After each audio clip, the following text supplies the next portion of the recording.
नमस्कार दोस्तों, मैं कृष्णकांत तिवारी पुनः एक बार आपके अपने परिवार के सक्सेस में आप सभी का स्वागत करता हूं दोस्तों। और हम प्रारंभिक शिक्षा के नवीन प्रयास का एक लास्ट पोर्शन लेके आए हैं और यह वीडियो आपका 35 मिनट का होगा लगभग। मैंने जैसा ही कहा था 100 मिनट में आपका सिलेबस खत्म करवा दूंगा। आगे बात करते हैं हम ऑपरेशन ब्लैक बोर्ड की। OBB ये हमारा 1987 में आया। राष्ट्रीय शिक्षा नीति के तुरंत बाद राष्ट्रीय शिक्षा नीति 1996 में आई थी, उस माफ़ कीजिए 1986 में आई थी, जो हमने पिछले लेक्चर में पढ़ा।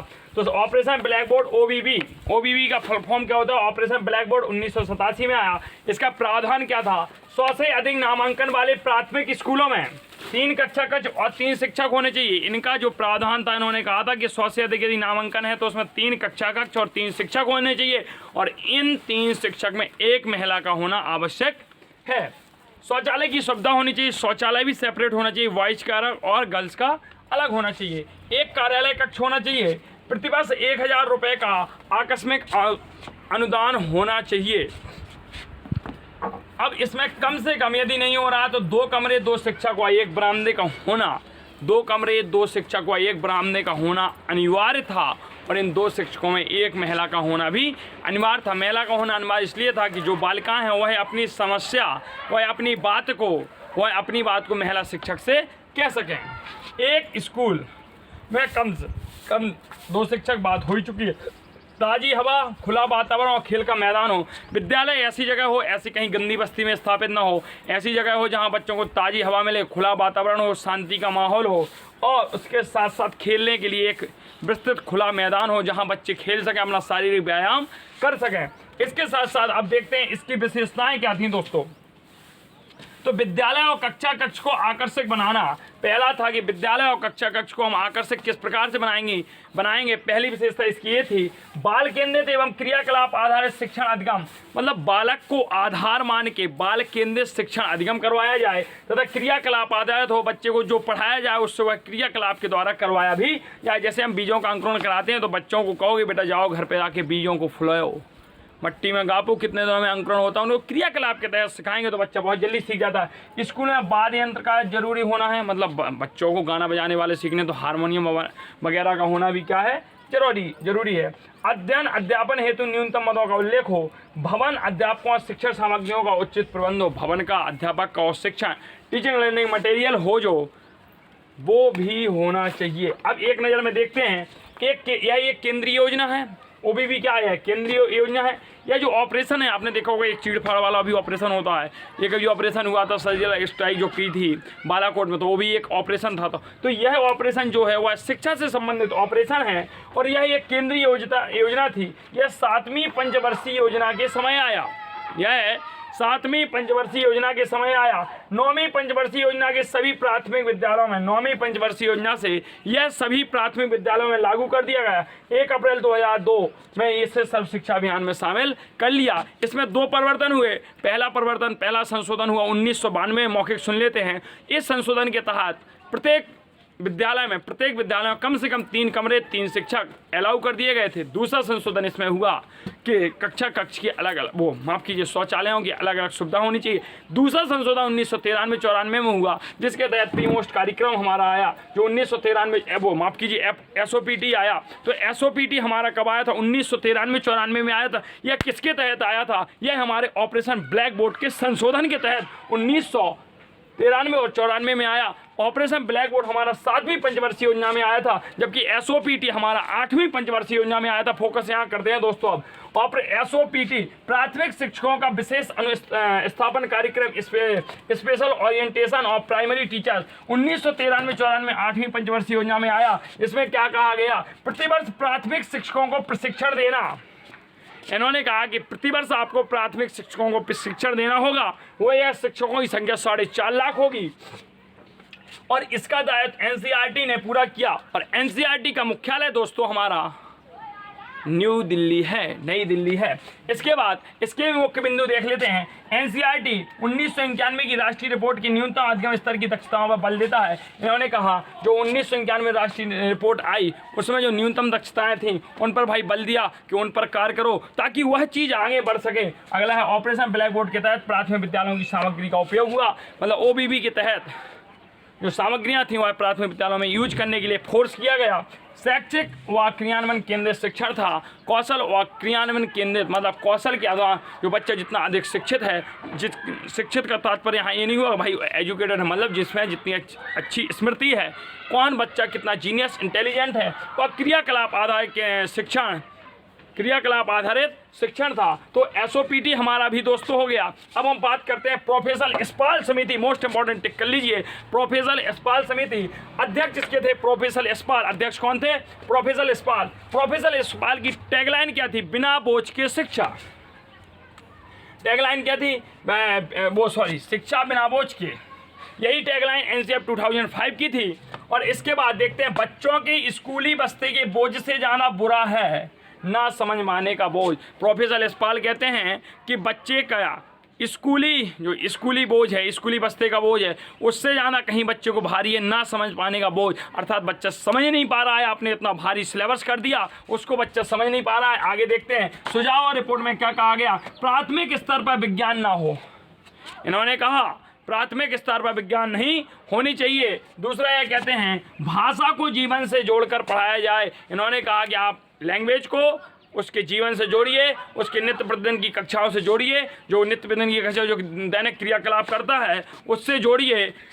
अगला है गणित रटने की बजाय समझाया जाए। इन्होंने कहा कि जो गणित की रटने की प्रवृत्ति है उसको गणित रटाया ना जाए, उसे समझाया जाए। 6वीं से 8वीं तक स्वतंत्रता के बाद का इतिहास पढ़ाया जाए। क्लास 6 से 8 के बाद स्वतंत्रता के बाद का हमें क्या पढ़ाना चाहिए? इतिहास पढ़ाया जाए। प्राथमिक स्तर पर इसी के द्वारा जो प्राथमिक स्तर पर पहले 40 बच्चों पर एक अध्यापक था, यह स्तर घट के प्रोफेसर यशपाल समिति ने 1:30 का कर दिया। इसी समिति की रिपोर्ट में हुआ। तो हमने ऑपरेशन ब्लैक बोर्ड पढ़ा, प्रोफेसर यशपाल समिति पढ़ ली, एसओपीटी पढ़ लिया। अभी 5-6 मिनट हुए हैं, कितने हुए तुम्हारे जी? देखते हैं सर्व शिक्षा अभियान। अब हम सर्व शिक्षा अभियान देखते हैं। हम यह खत्म कर लेंगे, टेंशन नहीं लेना है आपको। अटल बिहारी वाजपेयी द्वारा यह प्रारंभ किया गया। आपको समझ में आ रहा हो तो जल्दी से लिंक सबको शेयर करो दोस्तों, शेयर करो ताकि आपके सभी भाई बहन, आपके मित्र बंधु और आपका ये भाई सफल होने की श्रेणी में एक कदम और आगे हो जाए। अटल बिहारी वाजपेयी द्वारा यह प्रारंभ किया गया सर्व शिक्षा अभियान सन 2002 से 2002 के मध्य आया और 2010 तक इसने संतोषजनक गुणवत्ता वाली प्रारंभिक शिक्षा का लक्ष्य रखा कि संतोषजनक गुणवत्तापूर्ण प्रारंभिक शिक्षा प्राप्त हो सके। विशेषता क्या थी? गुणवत्ता शिक्षा की मांग, गुणवत्तापूर्ण शिक्षा की मांग करना, केंद्र और राज्य सरकार के बीच सहभागिता लेना, इसके 2 प्रमुख कार्य थे। उद्देश्य क्या थे? इसके प्रमुख 2 से 3 उद्देश्य थे तिवारी जी। 2007 तक सभी बच्चे 5 वर्ष की शिक्षा पूरी कर चुके हों। 2007 तक, क्योंकि 2000 से 2002 में आया, तो 5 साल के अंदर सभी बच्चे, अब कौन से बच्चे? जो 6 से 14 वर्ष वाले बच्चों को निःशुल्क वानवार शिक्षा की बात की गई थी, वह बच्चे 2007 तक 5 वर्ष की शिक्षा पूरी कर चुके हों। और वही बच्चे जो 5 वर्ष की कर चुके, 5 की कक्षा तक पहुंच गए हैं, 2010 तो वह 8 तक की शिक्षा पूर्ण कर चुके हैं। बैक टू स्कूल शिविर का भी प्रारंभ किया गया। बैक टू स्कूल शिविर का भी प्रारंभ किया गया। इसके आगे हम बात करते हैं और अब देखते हैं प्रोफेसर यशपाल समिति के बाद। भाई रोको, हाँ, सर्व शिक्षा अभियान हो गया। अब हम जिला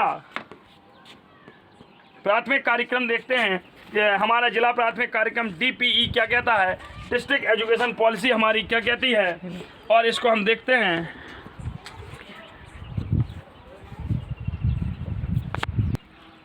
हाँ दोस्तों, तो हम देखते हैं जिला प्राथमिक शिक्षा कार्यक्रम। जिला प्राथमिक शिक्षा कार्यक्रम district primary education programme DPEP, इसे शॉर्ट में क्या कहते हैं? DPEP। तो इसकी शुरुआत 1994 ईस्वी में 7 राज्यों के 42 जिलों में की गई। 7 राज्यों के 42 जिलों में की गई और यह एक केंद्रीय परियोजना थी। यह परियोजना किस विभाग के लिए आई? तो यह परियोजना प्राथमिक शिक्षा हेतु आई। यह परियोजना प्राथमिक शिक्षा के हेतु आई। 85% धन केंद्र सरकार देगी और 15% धन राज्य सरकार देगी। कार्य क्या है? प्राथमिक शिक्षा का विस्तार करना, इसका मेन कार्य क्या था दोस्तों? आपको एक वीडियो और मिलेगा 25 मिनट का इस वीडियो के बाद, उसमें आप लोगों को मैं एक गेस्ट पेपर टाइप कर दूंगा कि कौन से क्वेश्चन आने की संभावना ज़्यादा है, उसका बेस्ट सॉल्यूशन कर दूंगा। 25 से 30 मिनट का होगा, आप लोग सभी देख लीजिए। और वह वीडियो आपको इस वीडियो को मिलने के 10 घंटे बाद मिल पाएगा। प्राथमिक शिक्षा का विस्तार करना, भौतिक व अकादमिक क्षेत्रों में कार्यक्षमता बढ़ाना, ठहराव ठहराव बढ़ाना, मतलब जो बच्चे भागते थे और मतलब अपव्यय होता था उसको बढ़ाना, मतलब ठहराव बताइए, बच्चे अपव्यय को घटाना मतलब ठहराव को बढ़ाना, बच्चे रुकें। वो अवरोधन की कमी मतलब एक कक्षा में एक वर्ष से ज़्यादा बच्चा ना रुके, यह इसके DEP के प्रमुख कार्य थे। उद्देश्य क्या था? 6 से 14 वर्ष के सभी बच्चों को 100% विद्यालय सुविधा देना। 6 से 14 वर्ष के सभी बच्चों को 100% विद्यालय सुविधा देना। अगला था सामान्य वर्ग की तुलना में बालिकाओं और वंचित वर्ग के बच्चों का विद्यालय में नामांकन धारण संप्राप्ति को 5% तक कम करना। गणित और भाषा में 25% तक की वृद्धि करना, अन्य विषयों में 40% तक की वृद्धि करना। ड्रॉप आउट मतलब जो अवरोधन होता था, बच्चे भागते थे, उसकी दर को 10% तक कम करना ताकि बच्चे ठहर सकें। और धारण क्षमता को 90% तक बढ़ाना, मतलब ठहराव को 90% तक बढ़ा देना। बॉयज और गर्ल्स का सामाजिक वर्गांतरण घटाकर 5% तक कम करना, मतलब जैसे कि जो बॉयज और गर्ल्स के बीच सामाजिक अंतर रहता उस अंतर को कम से कम 5% कम किया जाए, यही इसके मुख्य उद्देश्य थे। और जहां साक्षरता राष्ट्रीय औसत से कम हो वहां पर ये लागू किया गया। अब इसके बाद हम पढ़ते हैं बेसिक शिक्षा परियोजना। इसको महा इंपॉर्टेंट टिक करिए दोस्तों। BEP 17 मई 1993 को स्थापित की गई। तो बेसिक शिक्षा परियोजना हमारी कब आई? 17 मई, तिवारी जी लिखिए इसको, 17 मई 1993 में आई और यह परियोजना 2000 में पूर्ण हो गई। इस परियोजना के उद्देश्य और कार्य देखते हैं और इसके बाद हम सारे फुल फॉर्म पढ़ते हैं। विद्यालय सुलभ कराना था, नामांकन, उपलब्धि प्राप्त करना, सतत शिक्षा, यह उसके उद्देश्य थे। और प्रमुख कार्य क्या था दोस्तों? तो प्रमुख कार्य इसका प्रबंधीय कार्य था।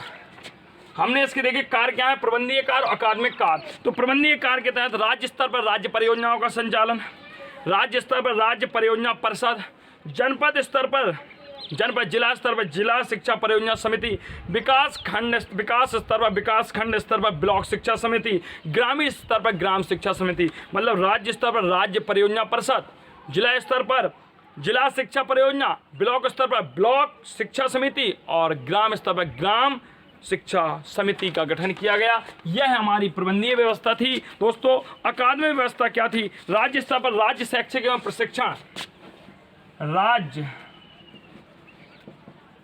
शैक्षिक एवं प्रशिक्षण मतलब सीमेट की व्यवस्था करना, यह BEP का उद्देश्य था, कार्य था। और जिला स्तर पर डाइट को देखना भाई, हालांकि डाइट की स्थापना हो चुकी थी अब तक। ऑपरेशन राष्ट्रीय शिक्षा नीति के बाद डाइट की स्थापना करवा दी गई थी, नवोदय विद्यालयों की स्थापना करवा दी गई थी। विकासखंड, block resource centre BRC, block resource centre, block संसाधन केंद्र, न्याय पंचायत केंद्र, न्याय पंचायत संसाधन NPRC हो गया। और अन्य क्षमताएं क्या थी? संस्थान क्षमताएं वृद्धि करना और शैक्षिक गुणवत्ता में और बेसिक शिक्षा तक सुनिश्चित करना। इसके बाद दोस्तों हम देखते हैं हमारा PMOST क्या था? सेवारत अध्यापकों का विस्तृत अभिन्यास कार्यक्रम क्या था, इसको हम देख लेते हैं। ये NCERT द्वारा 1986 में यह कार्यक्रम प्रारंभ किया गया, मतलब राष्ट्रीय शिक्षा नीति की समीक्षा करने के लिए सेवारत अध्यापकों का विस्तृत अभिन्यास कार्यक्रम PMOST स्टार्ट किया गया। यह 1986 में आया। यह राष्ट्रीय शिक्षा नीति 1986 के क्रियान्वयन हेतु आया दोस्तों। और इसका मुख्य उद्देश्य क्या था? इसका मुख्य उद्देश्य था कि जो राष्ट्रीय शिक्षा नीति 1986 आई उसकी संस्थितियों से, मतलब उसके मुख्य बिंदुओं से जन जन को उससे अवगत कराना था ताकि लोग उसका लाभ ले सकें। और अब राष्ट्रीय शिक्षा नीति 1986 के बाद हमारी NP 2020-2000 राष्ट्रीय शिक्षा नीति 2020 आई है। आप जोड़ सकते हैं 34 साल बाद दूसरी शिक्षा नीति आई है और इस शिक्षा नीति ने बहुत कुछ बदला है। हालांकि अभी आपके सिलेबस में जुड़ी नहीं है, जब जुड़ जाएगी तो डिटेल में इसकी व्याख्या करेंगे या आपके एग्जाम के बाद इस शिक्षा नीति को मैं पढ़ा दूंगा। इसके लिए 10 दिवसीय शिविर लगाए गए। कितने दिवसीय? 10 दिवसीय शिविर लगाए गए दोस्तों। सुन लेते हैं।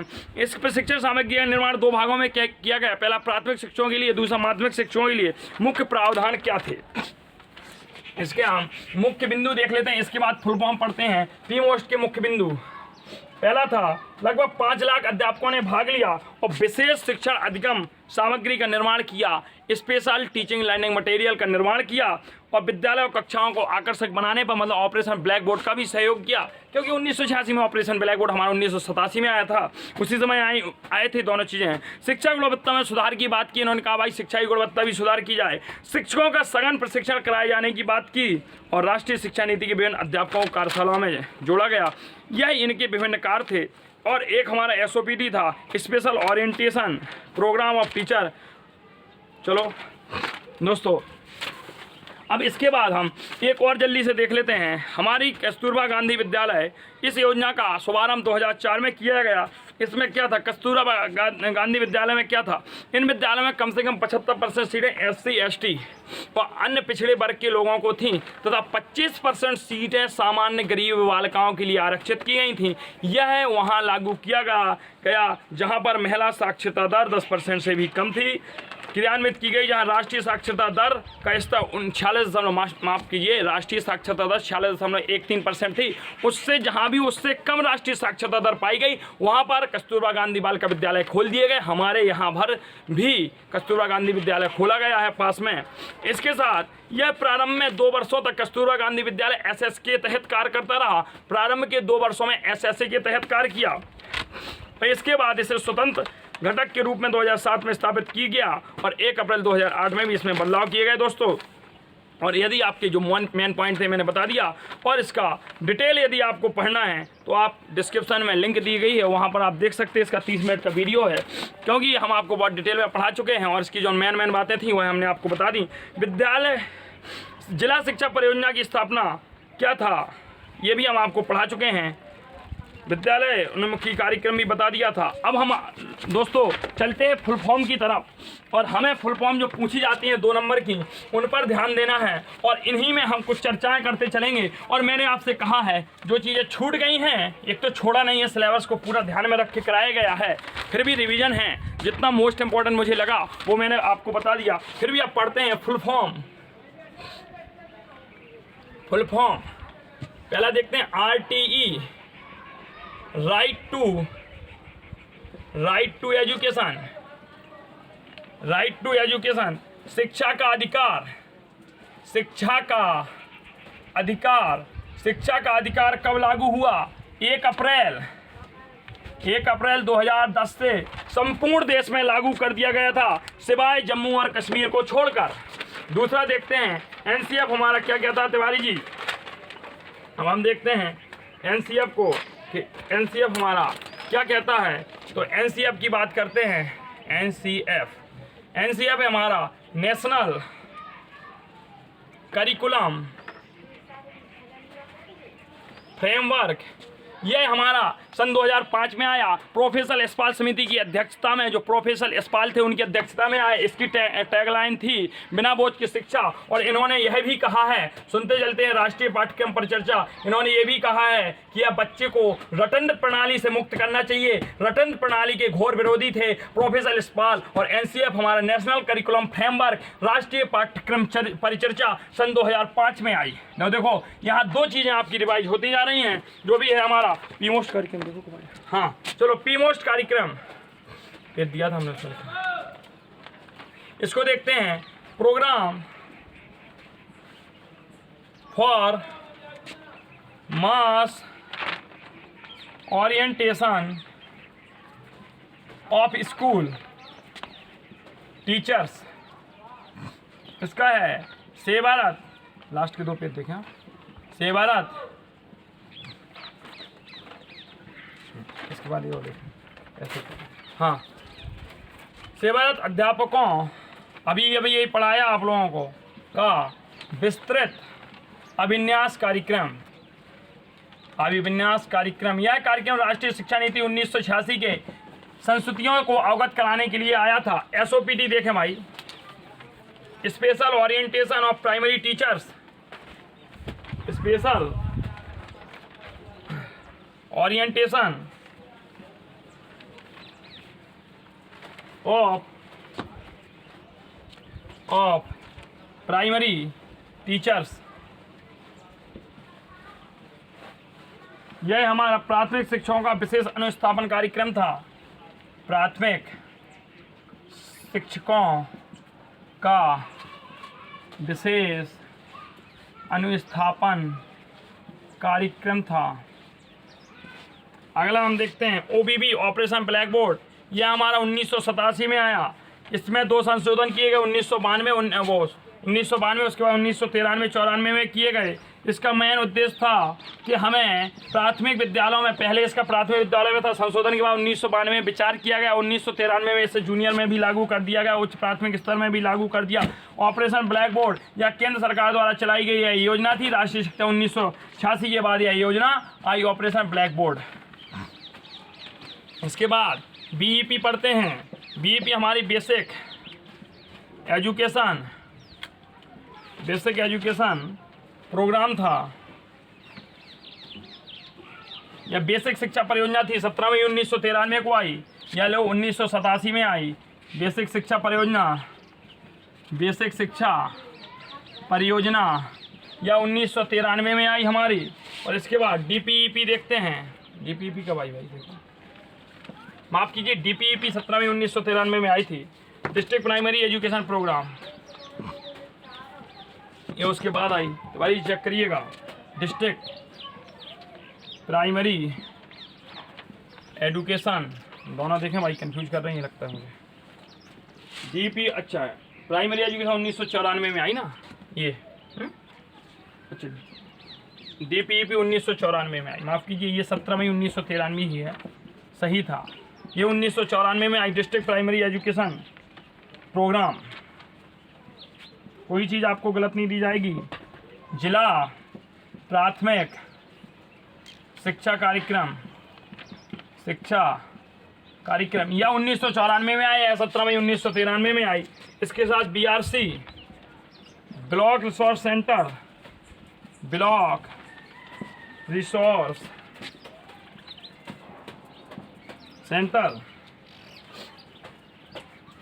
ये था हमारा ब्लॉक संसाधन केंद्र।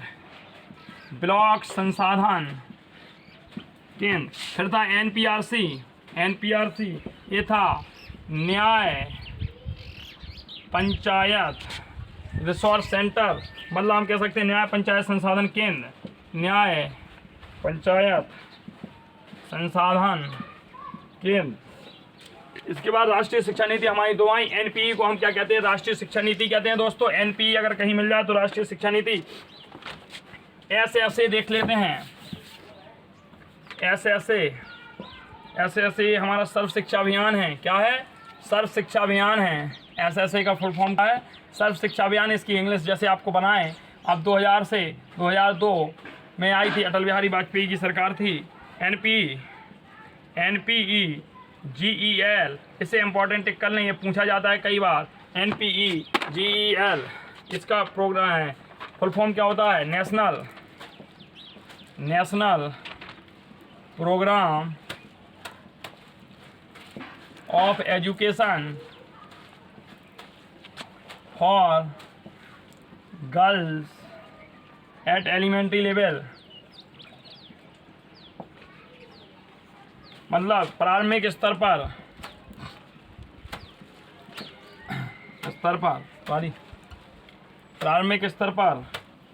बालिकाओं के। हाँ दोस्तों, तो इसी क्रम में हम देखते हैं ECC early childhood care and education आया। NCERT का national council of education research and training, राष्ट्रीय शैक्षिक अनुसंधान एवं प्रशिक्षण परिषद।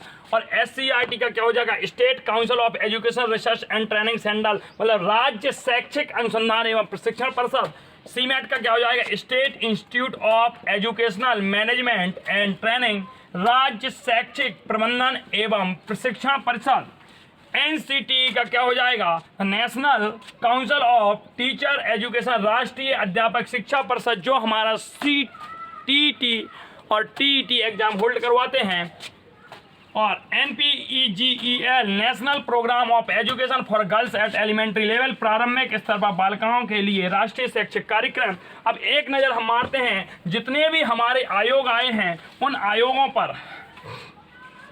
तो दोस्तों देखते हैं, 1813 में आज्ञा पत्र आया, फिर 1835 में मैकाले का घोषणा पत्र आया। मैकाले का घोषणा पत्र, ध्यान देना, और 2 फेब में, और हमारा 14 जुलाई 1854 में बुटका घोषणा पत्र आया। और इसके बाद हम देखते हैं वुड डिस्पैच आया 1929 में। हार्टोग समिति आई और 1902 में रैले आयोग आया और 1917 से 1919 में हमारा सैंडलर आयोग आया। और इसके बाद देखते हैं दोस्तों, हम इतने आयोग देख लिए, अब हम स्वतंत्रता के बाद के आयोग भी देख लेते हैं। स्वतंत्रता के बाद के आयोग क्या हैं? 1948-49 में राधा कृष्णन आयोग आया। सबसे पहले यह विश्वविद्यालय आयोग भी कहा जाता है। इसके अध्यक्ष हमारे डॉक्टर सर्वपल्लवी राधाकृष्णन थे। 1952-53 में मुदालियर आयोग आया। इसके अध्यक्ष डॉक्टर लक्ष्मण स्वामी मुदालियर थे। यह माध्यमिक शिक्षा के लिए आया। 1964 से 66 में कोठारी आयोग आया। प्रोफेसर दौलत सिंह कोठारी इसके अध्यक्ष थे। यह सभी शिक्षाओं के लिए आया। कोठारी आयोग आया। 1968 में राष्ट्रीय शिक्षा नीति आई। प्रथम राष्ट्रीय शिक्षा नीति आई। किसके कार्यकाल में आई? यह राष्ट्रीय शिक्षा नीति हमारे प्रथम महिला प्रधानमंत्री श्रीमती इंदिरा गांधी जी के कार्यकाल में आई। 1986 में दूसरी राष्ट्रीय शिक्षा नीति आई और इसके पीएम हमारे राजीव गांधी महोदय थे। 1987 में हमारा ऑपरेशन ब्लैकबोर्ड बेबी आया और 1992 में हमारी नई शिक्षा नीति प्रोग्राम ऑफ एक्शन आया। 1996 में स्कूल चलो अभियान आया। 15 अगस्त 1995 में पोषाहार वितरण योजना आई। वो माध्याह्न भोजन योजना या जिसी को पोषाहार वितरण योजना कहते हैं। पोषाहार वितरण योजना आई और 2000 से 2002 में सर्व शिक्षा अभियान आया और 2004 में हमारा कस्तूरबा गांधी आया और 2005 में NCF आया। 2010 में RTE आया। 2020 में नई शिक्षा नीति आई। हमारे जो मेन थे वह हमने सारे कर लिए और इसमें शायद कोई शेष नहीं रह गया। जितने हमने थे आपको बता दिया। राधाकृष्णन आयोग। और दोस्तों यहाँ हम ये कह सकते हैं भारतीय शिक्षा के नवीन प्रयास आपके खत्म हो गए। कोशिश यह करूँगा कि आपको वर्तमान भारतीय समाज और प्रारंभिक शिक्षा वाला पोर्शन भी शॉर्ट टर्म में 1-2 वीडियो में खत्म करवा दिया। यदि वीडियो अच्छा लगा हो, ये सारी चीज़ आपको लास्ट में अच्छी लगी हो, तो वीडियो को ज़्यादा से ज़्यादा शेयर करें। बहुत बहुत धन्यवाद आप सभी का। नमस्कार दोस्तों।